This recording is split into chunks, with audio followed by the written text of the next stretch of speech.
Hi, my name's Dave Mulvey, and I want to welcome you to our series of 10 tips on how to, using cybersecurity, lock down and secure your business from cyber hackers. Our first tip is interesting. It's deploying and implementing multi-factor authentication, MFA. Multi-factor authentication is the most important thing you can do. If you don't do anything else to secure your small business, implement multi-factor authentication. So what's multi-factor authentication? Multi meaning more than one, and factors. So what's a factor when it comes to IT? A factor would be, for instance, something your employees know, and they know their user ID and password. And cyber criminals, really their whole game is all about tricking your employees into giving up their user ID and password. I was with a Microsoft executive last week, and he was talking about cyber criminals don't break in to your domain, they log in. They literally just step through the door and log in. And they can do that because they've stolen one of your employees' credentials. So the first factor in logging in to a Microsoft domain into your network is knowing a user ID and a password. So the challenge now is to add an additional factor, and instead of something you know, the second factor always must be something you have. And so if a criminal has your user ID and password and they're over in China or Russia trying to log in, by adding that additional factor that's required to log in, we can keep them out of your business. So what's that second factor look like? Well, the second factor, as I mentioned, has to be something that you have, and it could be any number of things. Modern laptops have infrared cameras on them that will scan your face. And when your employee types in their user ID and password, the laptop in literally 2 seconds will scan a face, and if you're the face it's expecting, it'll let you in and let you log in for the day. You've probably seen many laptops that have a fingerprint reader where you scan your fingerprint, and after your employees typed in their user ID and password, they scan their fingertip, and that's just something they have, and they also get logged in for the day. Now, if we're the bad guy and we're over in Russia trying to log in, they don't have your face image or they don't have your fingerprint. And that's what's so important and so interesting about multi-factor authentication, is this idea of adding an additional factor. So how does this work?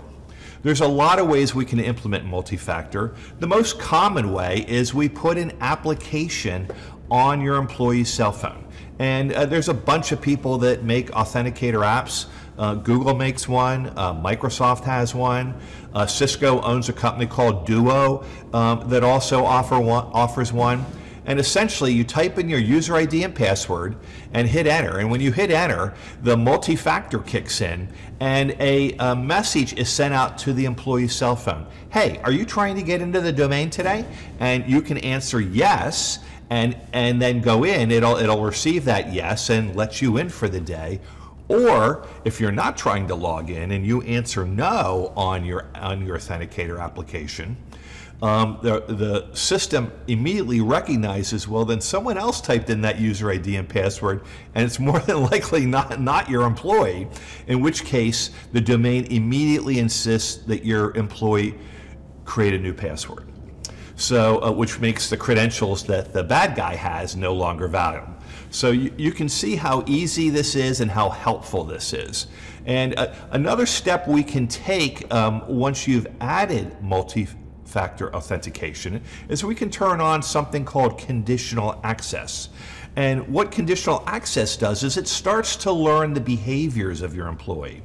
If the employee always logs in with a specific laptop and their specific user ID and password, after they've typed in successfully the multi-factor authentication challenge a couple of times, conditional access recognizes that and realizes, hey, this is a valid user. They're coming from this geography, using this laptop with a proper user ID and password. Now, someone tries to log in with that user ID and password that's outside the typical geography or not using the typical device that that employee uses. It's going to re-challenge the employee with a new authenticator request. So this is our first step towards really locking down your security. Microsoft has quoted that just implementing MFA can get you 90% of the way towards improving your cybersecurity. So that's why it's step one. It's our #1 tip for you today. If you're interested in learning more about where your company is from a cybersecurity perspective, we're offering, AMP's offering a free cybersecurity readiness assessment. And we would normally charge $2,000 to provide this assessment to one of our prospects. We will run you through this assessment and give you a written report kind of outlining exactly where you are right now from a security posture in your business.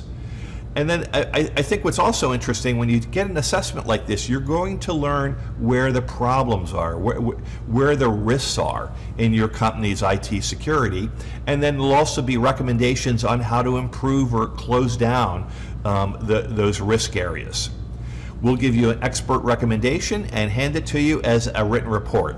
If you don't want to do the assessment and you'd just like to talk to us for a couple minutes, we're certainly open to that as well. You can reach AMP, me for instance, at connect@amp.net, or give us a call at 215-572-0111.